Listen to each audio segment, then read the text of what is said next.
Welcome to Collector Chronicles. We have another crackerjack gumball trinket charm lot here. There's actually two lots, and there's some pretty good stuff in here.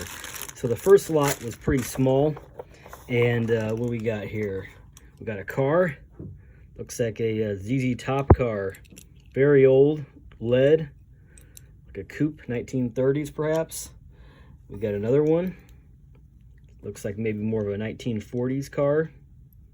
Still looks like the original wheels and everything, so that's pretty good. The paint's pretty much gone. We got a fossil. Looks like a brachiopod. Looks like two of those little fossils in there. All right, we got a gun. This is a crackerjack prize. This is a I think the U.S. Army actually did have a gun like this. It might have been a Smith & Wesson, like before the Civil War. Officer's pistol. So, yep, nice and dirty. Maybe we'll do a video cleaning all these up. There's a submarine. You see a lot of these. I think these might be game pieces. You run into a lot of these in these lots. It has some maybe like pegs can go in there, like a battleship type of game. So they did have some war games that you could order from comic books that had like a sea battle that came with all kinds of little ships like that.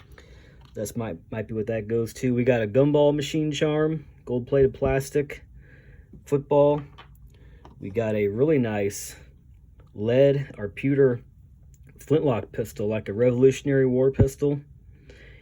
I've never seen this before. I don't know what this goes to. I might actually be able to paint this and put this in a display with musket balls and pistol balls that I've dug up. So yeah, I'm going to keep that definitely. I have no idea what that goes to. We have another electroplated sedan gumball machine charm.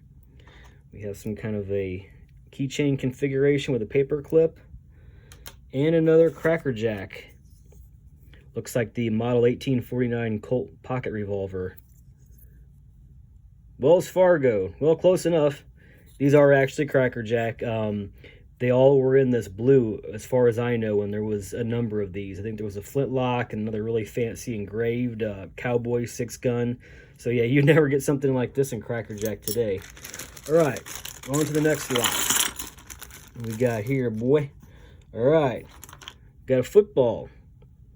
Looks kind of like a basketball, but it's a football. Football is usually brown. What does it say here? Occupy Japan. So after World War II, when the Allies, the Americans, the U.S. occupied Japan, items that came out of Japan, like toys and little porcelain figurines, were marked Occupy Japan. I don't know if there was like a stigma attached to things saying made in Japan after the war. Maybe people would be like, I don't want to buy that. So they thought, well, it's Occupied Japan, then that's all right. There was a reason. That might be the reason. I don't recall. So that's actually, I would think, pretty old, like 50s. Little figurine here. I call these the chubby face army men for obvious reasons. Usually these are green, different shades of green. This one's kind of like a bluish color, missing his foot, unfortunately.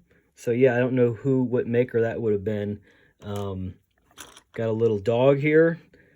I don't think he's crackerjack because he's not like one-dimensional or two-dimensional. He's like kind of like a softer plastic. Maybe it might be for some kind of like Dogs of the World bag that you would get, like kind of like armymen where had all different kinds of dogs.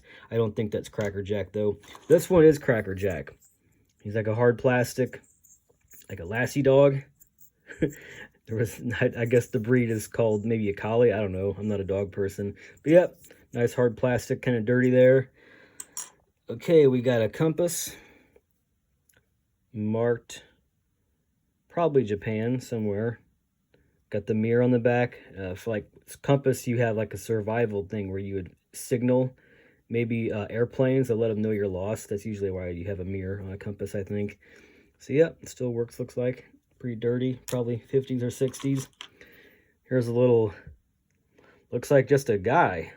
Oh wait, I think he's got a racing bonnet on that looks like a leather pilot's cap and goggles. But with his sweater, or in England, as they say, his jumper, he looks like a race car driver. Yeah. Or like a Le Mans, like a fast car driver. Yeah, that's probably what he is. Looks like he's about 1/48 scale. So yeah. This guy right here, some kind of army man. Dirty, a little bit flexible, blue plastic, like maybe he went in a personnel carrier. I've never seen this before, this type of guy. I'll definitely keep this with my oddball army men. So maybe somebody out there knows what he goes to. This is the kind of thing I like to buy in these lots, or find the lots. We got here, we got a little magnifier, kind of like when you get your eyes tested, like a little miniature. I would imagine it's a toy. It looks like that's actually like hand cut, like sheets of plastics. That might be pretty old. Maybe those things work, I don't know. I would imagine it's got to be a toy. Okay, what do we got here? Looks like Snoopy. You see a lot of these that are kind of like, if you remember back in the 80s at the mall, they would have like a kiosk that would be a Hong Kong, a bunch of like glass unicorns and stuff. Well, there was like plastic versions of those that look like the glass ones. So that's what he is there. Run into those a lot. Caveman dude, unfrozen caveman lawyer. Yep, he probably fought some dinosaurs. He's got a club and a hammer. So yep, he's ready to go to town doing what cavemen did. We got a old-time race car, maybe crackerjack. Hard plastic. Nice and dirty. No damage, looks like. That's pretty cool. We got another little miniature figurine. Hard plastic. Doesn't look like anything's broken on him.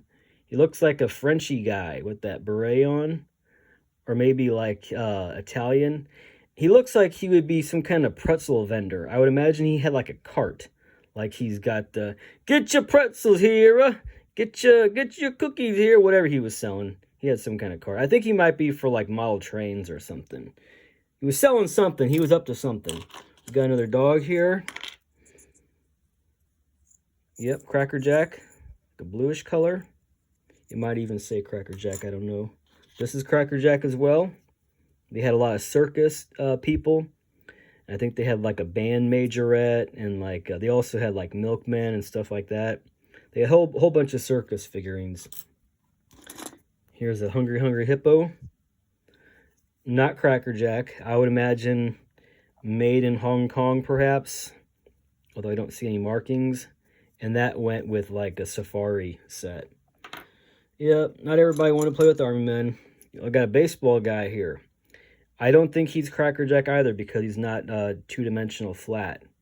He might be for a baseball game, like actual board game type of deal, or he might be just army men / baseball players. Okay, this guy right here. This is very unusual. It's very old. Looks like celluloid. The type of like a cream-colored celluloid that was usually made in Japan from like the 30s and 40s. It looks like he might have got melted or a little bit burnt. Everybody smoked back then, so maybe ash landed on him. He's got a top hat, levitating on the back of his head. He kind of looks like the RCA, his master's voice dog, where he'd be listening to the Victrola. I think the top hat is supposed to be on his head, but that's kind of unusual. I think I might hold on to him. Got another figurine here. Looks like a cowboy, and it looks like he's getting shot. Or he's just got heartburn. Very, very dirty. A little bit rubbery plastic. Maybe he had a hat falling off his head. No, I don't think so. I think he just had hair. I've never seen this before, and I'm pretty familiar with army men, or cowboys and Indians. I've never seen this pose before, or this guy. So who knows? Kind of morbid. But back then, everybody was getting shot on TV with the spy shows and cowboy and Indian shows. Got another crackerjack cowboy, or baseball player. Casey Jones at the bat. A little bit swirled plastic. They were flat because they went, in the packet along, inside the box of crackerjacks. So for practical reasons, they were usually pretty flat like that. Okay, we got another one. That is also crackerjack. We got the catcher there. I think I have a batter that's old, like a clear green, really cool colored plastic. Okay, we got a kitty cat. Black cat, maybe Halloween motif. Very light. Feels like it's hollow. I don't see any markings, but it's probably some kind of thin celluloid over like a foam core. Pretty delicate. This might actually be, you know, 30s, maybe even older. Very old. Surprised it survived, actually. Yep. Might have had a ring on the tail, maybe not. It might be for like a cake, like or cupcake decoration. Okay, that's all the kind of weird stuff you find in here. This guy, he's like a traffic cop, maybe. He's armed. I have a milkman, I think, or like a mail letter carrier that's the same color and same size. So he's nice and dirty. He might be for model trains. He's about the same scale as like a Lionel train. I don't know if that's like O gauge. He looks like that might be what he's for. Okay, a little squirrel. Crackerjack. Doesn't get any easier than that. I really like that swirled colored plastic. Actually, when I was a little kid at the Union Station Mall here in St. Louis, there was a big coffee table, glossy, high-end book on crackerjack toys, and that's actually how I was exposed to crackerjack toys and started collecting them when I was like 8 or 9. Pretty much, you had to go to like a fair, antique fair, or like an antique shop to find any. It was before eBay, but I remember. This is one of the first ones I bought when I was a little kid. I think mine was like a gray color. So yeah, oh, I like that color plastic. Got a little jet. The Saber jet. They're all Saber jets. F9F. That might be for cereal, like a box of cereal if it come in there. Or it might be a comic book mail away, like, you know, Jets of the World type of deal. I think I might keep that one. I like that one. We got a pocket knife. This is probably Gumball machine or like a carnival prize. It's an actual metal knife with like a celluloid, like simulated mother of pearl grips. Hard to open. It's like I rusted it shut. Yeah. So I'm not going to force it anymore. Yeah, that rust, I want to probably address that, because when rust occurs, what'll happen is it'll expand and then split the grips open. Kind of like how roots will like grow through a swimming pool. Rust will kind of go where it wants to and destroy everything in its path. So might work on that this winter. Okay, we got some dye. Little dice there. And it looks like they're actually bone. Bone dice go back probably centuries, and you can tell by the grain that they're bone. I believe they're bone. And it's a matched pair, which is actually pretty desirable. So yeah, those are kind of, that's a good thing right there. All right, we've got a bouncy ball.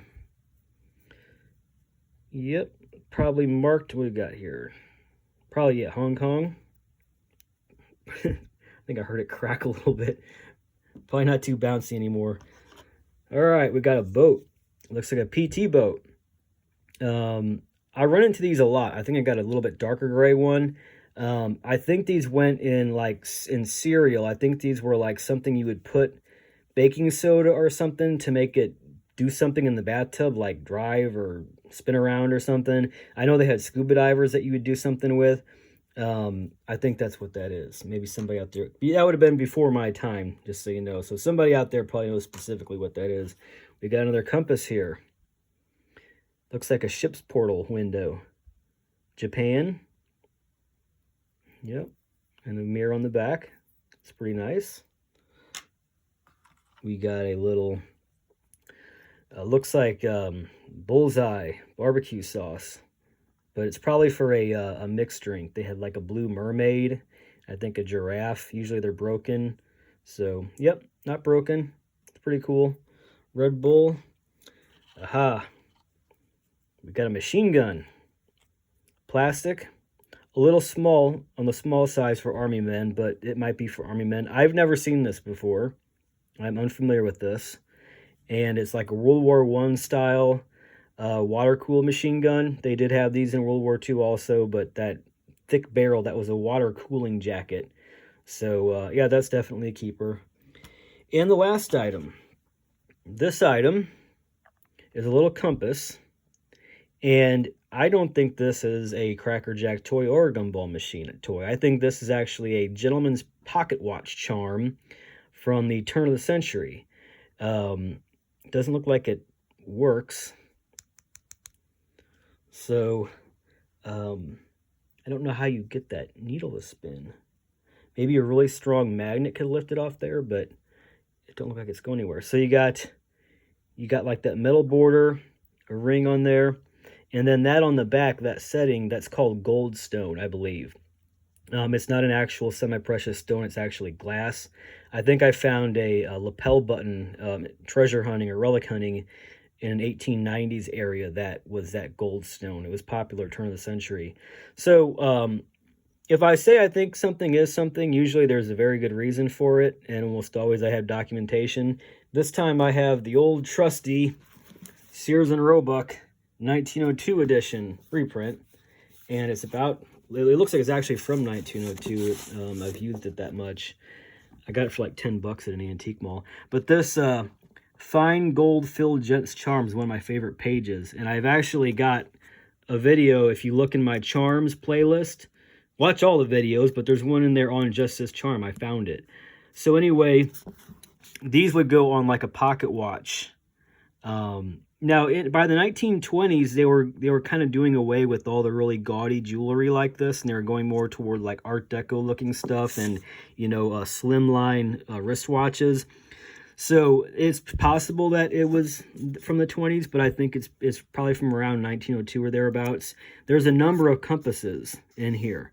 There's one right there, one right there, one right there, one right there. A lot of the charms had like a motif of what your occupation would have been. Like, you know, there's the anchor. You know, a lot of people were actual sailors back then. There's like a mail pouch for a mail delivery person. Bicycling was taking the country by storm. So, you know, there was a ton of railroad people. So it looks very similar with that border. Where'd it go? Oh, here it is. It looks very similar to that one. See how it's got kind of like a rope border twisted? The top isn't as fancy. So, compass, fancy mounting, very accurate. Well, I would beg to differ, sir. Mine isn't very accurate. But, yep. So, anyway, there's another grouping. So, I hope you all liked it. Hope you all maybe learned something or at least got some enjoyment out of it. And I'll see you in the next video. Thanks for watching.